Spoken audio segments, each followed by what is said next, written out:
Hey everyone, welcome back to Fiza's Kitchen. Today I'm sharing 5 super simple chopping hacks that will save you time and make you feel like a pro in the kitchen. Let's get started. Hack 1.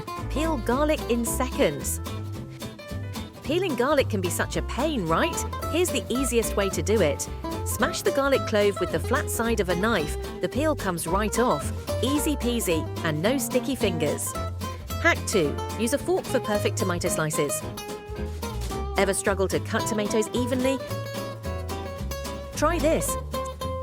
Stick a fork into the top of the tomato. Use the gaps as guides to slice perfectly even rounds.